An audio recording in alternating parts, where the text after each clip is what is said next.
I'm joined by race commentator Alan Tadei. Alan, in the last part we talked a bit about race teams. Now you pretty much ran your son as a privateer outfit, a dad and lad team as we like to call them. For these types of teams, what can they do to give themselves a better chance or be more competitive? Well, one thing I did was do a sports psychology course. I think sports psychology, the techniques within sports psychology have a big part to play. We see the use of sports psychologists in all sports these days, elite level athletes, football teams, and even in Formula One. I remember Jenson Button talking about his use of visualisation techniques in Formula One. That was about 2 years after I'd started doing that with my son, and it's a technique that works. Whether you recruit a sports psychologist per se, or just do some reading, and if you don't have the budget, just get some good sports psychology books and read about things like fear of failure and how you can work on that to improve performance. Visualisation is an interesting technique. I haven't seen since we stopped karting much evidence of it.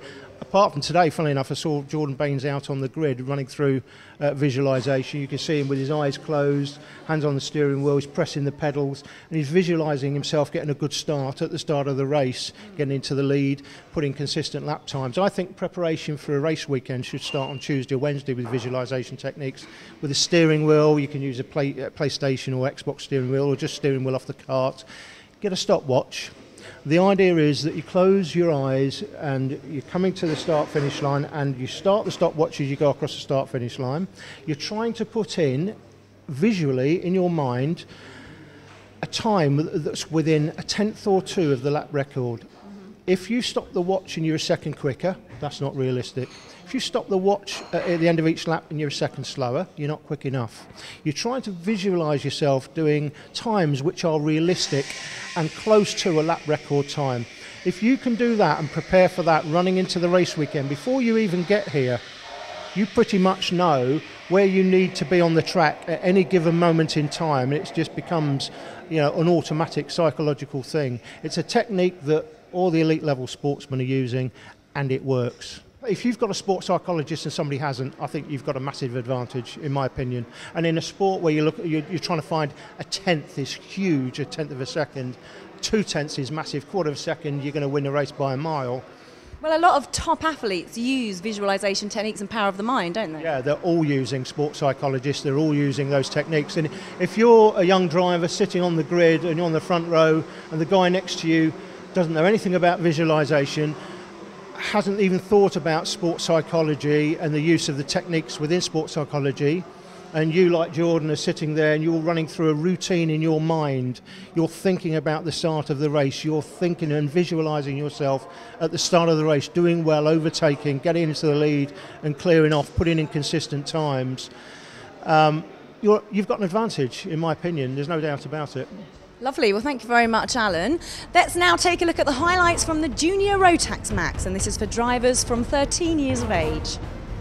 Kyle Fowley, the 8 kart, has pole from Toby Sowry, the Junior TKM champion from last season, his first season in Junior Rotax, and doing very well indeed, as is the 67 kart of Danny Curl, second in that Junior TKM Championship last season, his first season in Junior Rotax as well. He'll go off P8 on the 67 kart. You see the 16 kart there of Luke Hughes.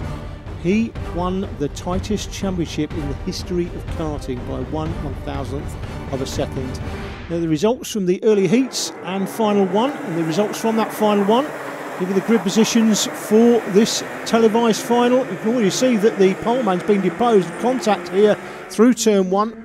Complete 180 for the 27 kart of Oliver Pidgley, and his day got very long indeed after that first incident. We've got more contact going through the spoon. Couldn't quite make out who that was, but somebody's lost a ruck of places. Kyle Fowley, the poleman, sitting there in second place at the moment. It's Sowry that's bagged himself the lead at the start.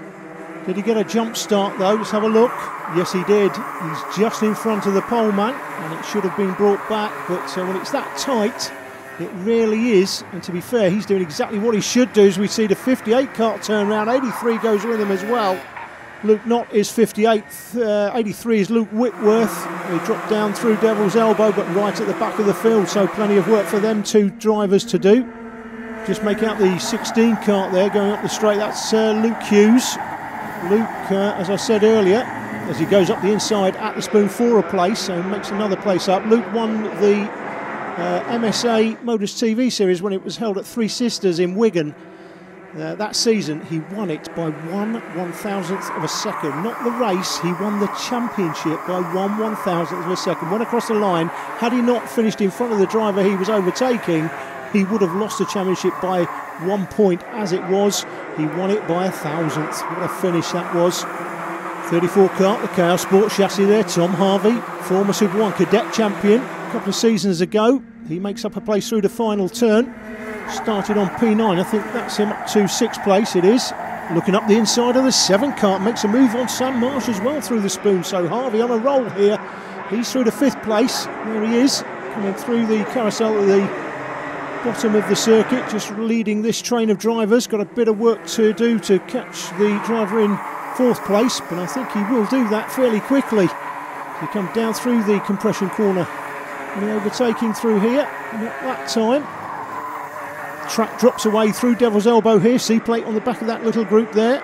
The Welsh champion in the junior Rotax class, that's James Johnson. And again, here in Wales, well down the field, he would have been hoping for a better result here today.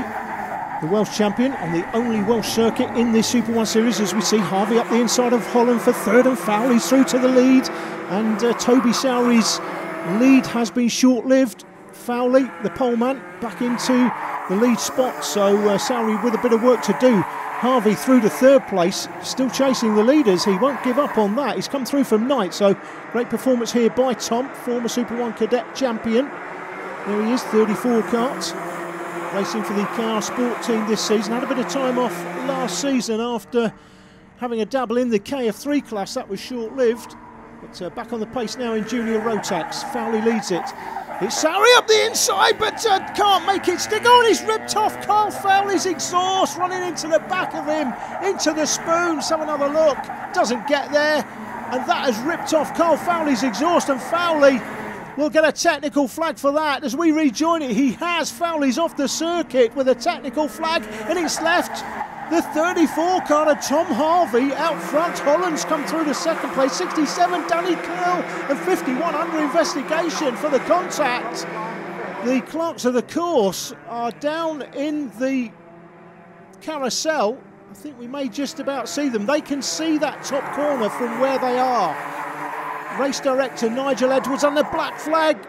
There they are, clerks of the course. Race director Nigel Edwards on the left, Phil Cox on the right. Black flag's been given to 51. That is Toby Sowry. He is out. You see the 8 kart there, the technical flag. He just disappears into the pits. He will not get back out, and that is a disaster for Kyle Fowley leading it, and a disaster for Sowry as well. He's been black flagged, and in fact will get an exclusion for that, no doubt about it, for causing that damage on Fowley's kart. And it's left Tom Harvey, SuperOne champion in 2010 in the cadet class. Hasn't done a lot of karting in the last year. He's going to take a win here today. Is this the class that sees Tom Harvey back to the top of the championship?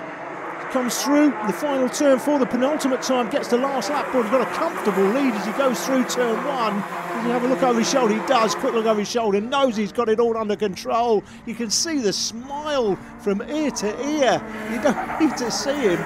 You know he's smiling after that contact between the two of them. When you see that and you're in 3rd, and you see the 2 leaders tangle, you do chuckle to yourself. Not fair for Carl Fowley. He's the party that's been hard done by. Toby Sowry, of course, he's been black flagged and he will be excluded from the race.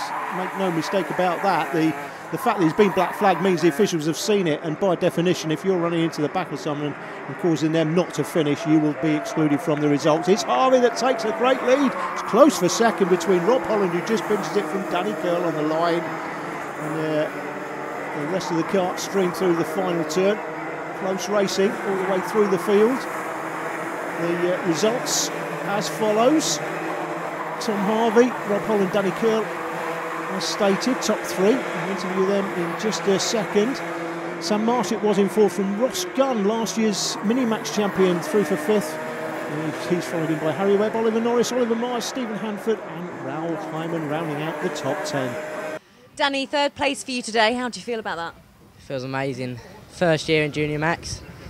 Coming into it, I got 8th in the final one. we changed a few things to the kart, didn't really help it. So we changed it back thanks to Ross Allen and J Karts and Arden and Kelgate.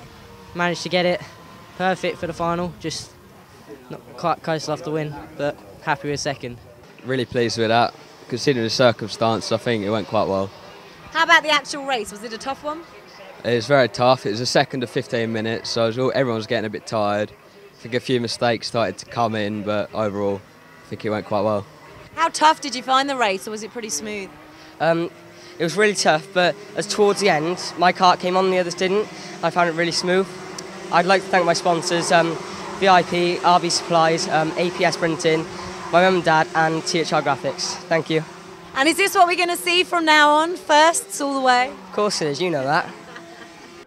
Is that Tom Harvey flirting with Michelle there? Does he know she's having a baby?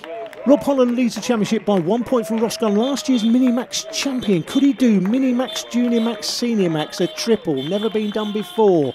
We'll have to see. Danny Curl in third from Oliver Mars, Sam Marsh and Harry Webb rounding out the top 6. After the break, we have the last race for senior drivers. It's Rotax Max featuring 2011 champion Ed Brand. Can anyone stop the Brand wagon?